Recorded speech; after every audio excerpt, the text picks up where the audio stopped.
कहानी की शुरुआत होती है 200 साल पहले रशिया के एक समुद्र के राजा सीजर से, जिसके हाथ में एक जादुई अंगूठी थी। एक दिन उसने अपने जासूस मेंढक को बुलाकर उस मछली के बारे में पूछा जिससे वह शादी करना चाहता था, पर तब उसे पता चला कि वो मछली उसके चंगुल से बचकर निकल गई थी। इसके बाद हम समुद्र किनारे रहने वाले एक लड़के को देखते हैं जिसका नाम था एमिलिया। वह अपने अंधे पिता के साथ रहता था, जो कि एक लोहार का काम करते थे। एक दिन एमिलिया चुपके से निकलकर बर्फ में स्केटिंग करने जा रहा था, पर अचानक उसके पिता को उसके पैरों की आहट सुनाई दे गई। उन्होंने एमिलिया को बुलाकर देखा कि क्या वो उनकी मदद करने लायक बड़ा हो चुका है। तो एमिलिया ने काम से बचने के लिए छोटे होने का नाटक किया। इसके बाद एमिलिया लुढ़कते हुए नदी किनारे पहुंचा और मछली पकड़ने की कोशिश करने लगा, पर एक भी मछली हाथ नहीं लगी। तभी अचानक पानी में बवंडर आ गया और पानी की जोरदार लहर उस पर आ गिरी। तब एमिलिया ने देखा कि उसकी बाल्टी में एक बड़ी सी मछली अपने आप आ गिरी थी।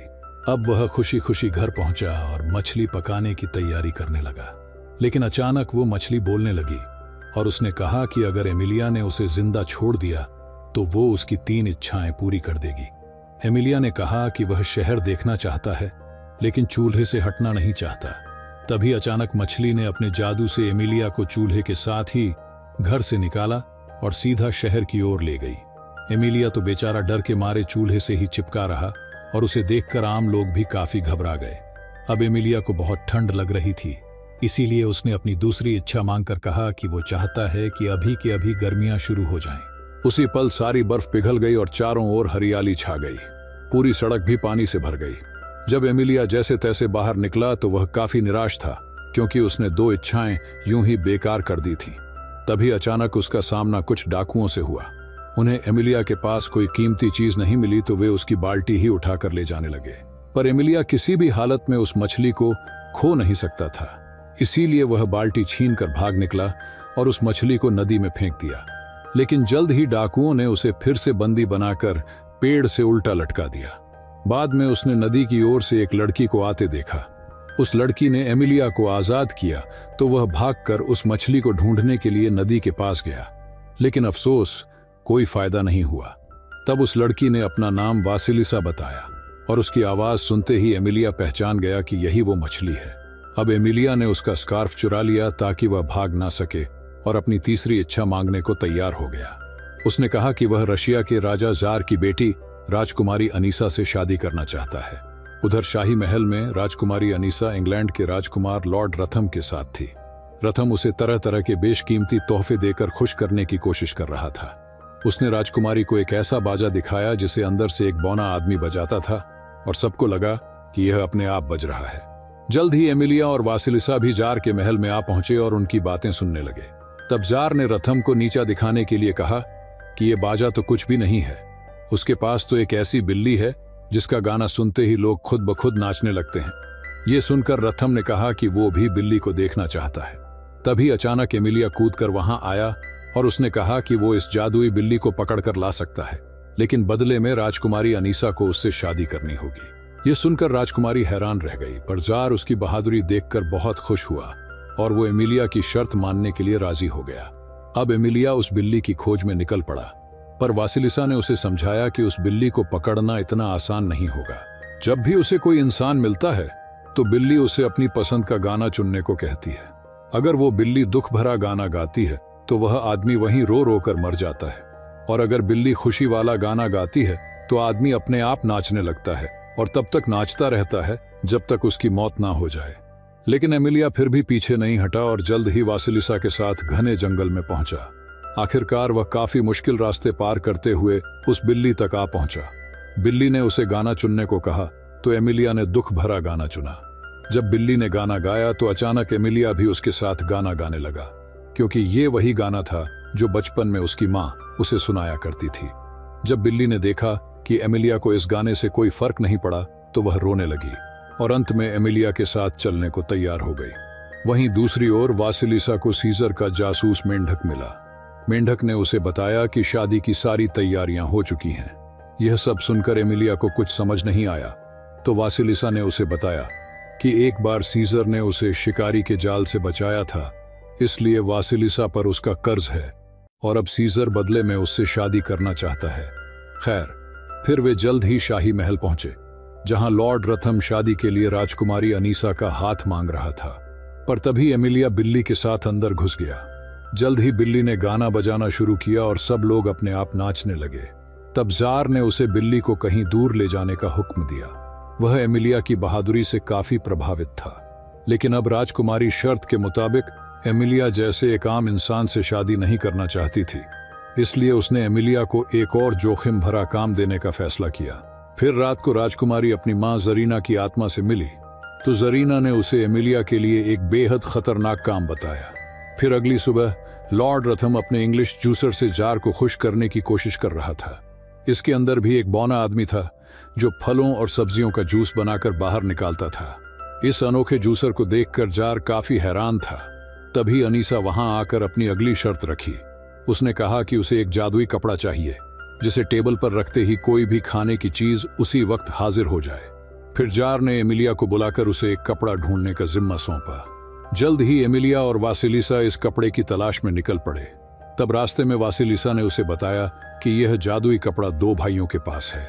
कुछ देर बाद वे एक छोटी सी झोपड़ी पर रुके और वहां रहने वाले बाबा से थोड़ा खाना मांगा। तब बाबा ने उन्हें थोड़ा सा खाना देते हुए कहा कि इस बार फसल अच्छी नहीं हुई, इसलिए उसके पास खाने के लिए ज्यादा कुछ नहीं है। यह सुनकर एमिलिया को बहुत बुरा लगा, पर वासिलिसा ने बाबा और उसकी पत्नी की वफादारी की तारीफ करते हुए कहा कि वे दोनों एकदम सुई और धागे की तरह हैं, जो एक दूसरे को पूरा करते हैं। इसके बाद काफी देर चलने पर वे पत्थरों के शहर में पहुंचे, जहां 2 आदमी लगातार खाते ही जा रहे थे। वे दोनों इस तरह खा खाकर जिंदगी से तंग आ चुके थे और चाहते थे कि काश कोई आकर यह कपड़ा ले जाए।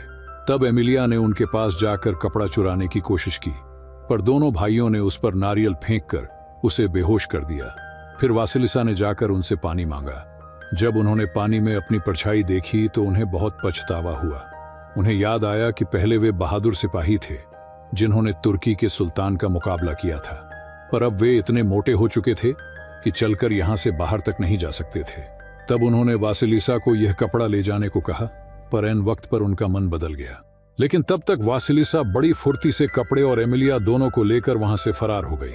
बाद में जब एमिलिया को होश आया तो उसने अपनी होने वाली पत्नी अनीसा के लिए फूल तोड़े। तब वासिलिसा ने उसे समझाने की कोशिश की कि राजकुमारी तुम्हें जान से मारना चाहती है, पर एमिलिया उसकी बात सुनने को राजी नहीं था। उसने वासिलिसा को अनीसा के लिए लिखी हुई अपनी कविता सुनाई, जिसके आखिर में वह उसे प्रपोज करेगा। तो वासिलिसा उसमें इतना खो गई कि उसने ही शादी के लिए हां कह दी। तभी उसने अपने ख्यालों की नगरी से बाहर आकर कहा कि तुम्हें किसी और से शादी करनी चाहिए, उस नखछड़ी राजकुमारी से नहीं। बाद में जब वे कपड़ा लेकर शहर पहुंचे तो जार और राजकुमारी अनीसा को खबर मिली कि एमिलिया कपड़ा लेकर लौट आया है। जार और अनीसा तुरंत चौराहे पर पहुंचे तो उन्होंने देखा कि एमिलिया सारे शहर में लोगों को मुफ्त का खाना बांट रहा था। बाद में अनीसा ने कहा कि वह एमिलिया से शादी के लिए तैयार है, पर उसकी एक आखिरी शर्त थी, जिसके मुताबिक एमिलिया को अनीसा की मर चुकी मां जरीना की आत्मा से उनकी शादी के लिए इजाजत लेनी होगी। अब एमिलिया एक बार फिर से उनकी शर्त पूरी करने के लिए राजी हो गया। फिर रात को वासिलिसा ने उसे मरे हुए लोगों की दुनिया में जाने का रास्ता बताया, पर उसने एमिलिया को सावधान करते हुए कहा कि आज तक कोई भी वहां से लौटकर नहीं आया। लेकिन एमिलिया फिर भी डटा रहा। रास्ते में वे दोनों एमिलिया के पिता से मिले, पर एमिलिया बिल्कुल चुप रहा ताकि उसके पिता को पता न चले कि वह यहाँ मौजूद है। इस दौरान उसके पिता ने वासिलिसा के सामने एमिलिया के बारे में सारी अच्छी बातें कही। जल्द ही उन्हें एहसास हो गया कि एमिलिया भी यहीं है और उन्होंने उसे आवाज दी। तब एमिलिया ने अपनी सारी शरारतों के लिए उनसे माफी मांगी और वासिलिसा से अपनी आखिरी इच्छा मांगने का फैसला किया। वह चाहता था कि उसके पिता की आंखों की रोशनी वापस आ जाए और वासिलिसा ने उसकी इच्छा पूरी भी कर दी। बाद में जब वे दोनों नदी किनारे पहुंचे तो एमिलिया ने वासिलिसा का शुक्रिया अदा किया और उसका स्कार्फ लौटा दिया, पर वासिलिसा फिर भी उसके साथ आगे बढ़ी और जल्द ही दोनों मुर्दों की दुनिया में पहुंच गए। वहां का राजा कुसाई उनसे मिलने आया तो खुलासा हुआ कि वासिलिसा असल में उसकी बेटी थी।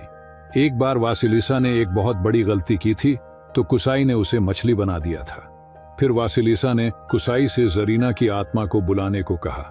जब जरीना की आत्मा वहां आई तो उन्हें पता चला कि उसे भूखे रहने की सजा मिली थी, जिस वजह से उसकी मौत हो गई थी।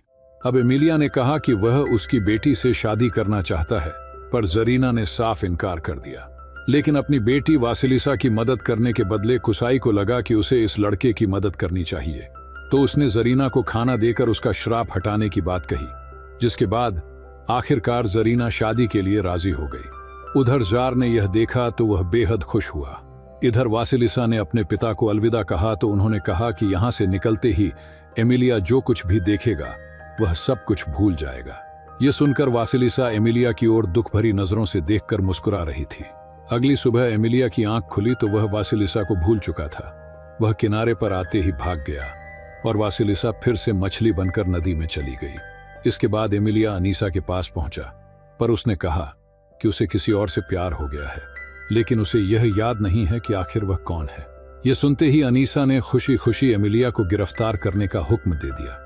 इसके बाद उसे चौराहे पर ले जाकर ऐलान कर दिया गया कि उसने जो भी कारनामे किए वह जादू की मदद से किए, इसीलिए अब राजकुमारी अनीसा को धोखा देने के जुर्म में उसे मौत के घाट उतारा जाएगा। यह सुनकर जार निराश होकर वहां से चला गया। फिर अपने आखिरी वक्त में एमिलिया ने अपना बचपन और अपने पिता के साथ बिताए समय को याद किया। तभी अचानक वासिलिसा सीजर के चंगुल से बचकर एक बार फिर वहां आ पहुंची।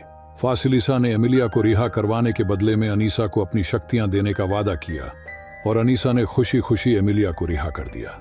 फिर अनीसा ने अपनी पहली इच्छा मांगकर खुद को रानी बना दिया। उसने अपने पिता जार से उसका ताज छीनकर उसे एक टावर में कैद कर दिया।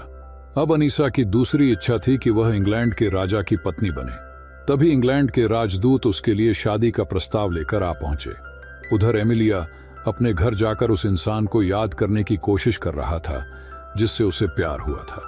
तभी अचानक उसके पिता ने सुई और धागे की बात की, जिसे सुनते ही एमिलिया के दिमाग की बत्ती जल उठी और उसे एहसास हो गया कि वह वासिलिसा से ही प्यार करता है। उसे वासिलिसा के साथ बिताए हुए समय के बारे में सब कुछ याद आ गया।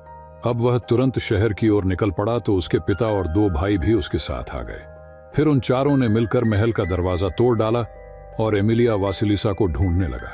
वासिलिसा को यकीन नहीं हुआ कि एमिलिया उसे पहचानता है, लेकिन तभी अनीसा बीच में आ गई। उसने कहा कि वह वासिलिसा की तरह जादूगर नहीं बनना चाहती है, पर वासिलिसा ने उसकी तीसरी इच्छा समझकर उसे पूरा कर दिया और तभी अचानक वह भी एक मछली बन गई। तब उसे ऐसा एहसास हुआ कि अब उसकी शक्तियां किसी काम की नहीं, क्योंकि वह सिर्फ दूसरों की इच्छाएं पूरी कर सकती है। फिर अनीसा ने अपने एक नौकर को बुलाकर कहा कि वह विश मांगे कि अनीसा की शादी दुनिया के सबसे ताकतवर राजा से हो जाए। जैसे ही नौकर ने उससे यह इच्छा मांगी तो अचानक ही समुद्र से सीजर बाहर निकला और अनीसा को अपने साथ ले गया, क्योंकि असल में तो वही दुनिया का सबसे ताकतवर राजा था। आखिरकार वासिलिसा का श्राप खत्म हुआ और एमिलिया ने उसके पास जाकर अपनी कविता सुनाई और आखिर में उसे चूम लिया। अंत में एमिलिया और वासिलिसा हमेशा के लिए एक हो गए। अगर आपको यह अलग सी कहानी अच्छी लगी और ऐसी ही और कहानियां सुनना चाहते हैं तो कमेंट्स में जरूर बताना।